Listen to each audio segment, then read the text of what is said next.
I'm Alyssa, and today I bought this green slime that is new. I bought it from Dollar Tree, and it was only $1. So yeah, let's open it.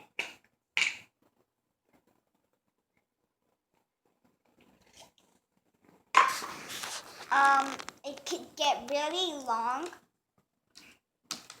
Sorry about that. It could get really long. And it doesn't stick onto your hand. Like if it is like a tiny piece drops on the carpet and you don't see it, you can barely see it easily, because this is another one that glows in the dark. If you drop it, you just could stick it.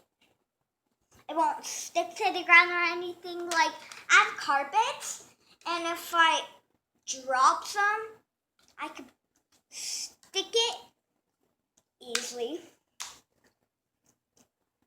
And I like this slime very much because it glows in the dark and it could get really long.